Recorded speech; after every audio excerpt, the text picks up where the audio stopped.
Bonjour à tous, alors aujourd'hui je vais essayer de vous familiariser avec plusieurs outils de réactivation de la mémoire. Alors ce qu'il faut bien comprendre, c'est qu'aucun outil n'est meilleur qu'un autre. Il y a les outils qui correspondent à votre enfant et qui l'aident à apprendre plus efficacement et les autres. Donc aidez-le à tester plusieurs outils pour définir en fait ceux qui l'aident à apprendre plus vite et à mieux ancrer les apprentissages dans sa mémoire.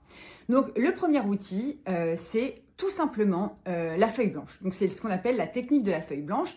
Demandez à votre enfant, quand il dit avoir appris sa leçon, de prendre une feuille blanche et d'essayer déjà de mettre le plan du cours et de compléter chacune des sous-parties avec les idées dont il se rappelle.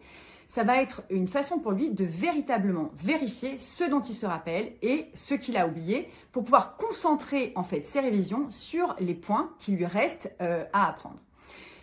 Une deuxième méthode, c'est la carte mentale. Donc c'est une méthode qui est extrêmement facile et qui aide beaucoup d'enfants, où en fait au centre on met l'idée principale et de cette idée principale vont irradier plusieurs sous-idées qui elles-mêmes vont se diviser en sous-branches. Pour qu'une carte mentale soit efficace, il faut évidemment qu'il y ait des mots-clés. N'hésitez pas à mettre des couleurs et n'hésitez pas non plus à mettre des pictogrammes avec des idées, des choses qui font du sens pour vous aider en une page finalement à avoir le maximum d'informations, une synthèse complète du cours et pouvoir le structurer grâce aux branches et aux sous-branches. Et avec ces petits pictos et ces couleurs, vous allez pouvoir avoir des indices récupérateurs qui vont permettre de récupérer chacune des informations.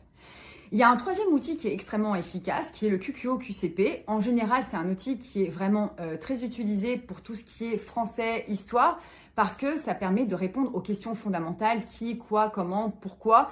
Et donc, ça permet aussi, d'une autre façon, avec un autre outil, de vérifier ce que votre enfant a véritablement gardé en mémoire de sa leçon.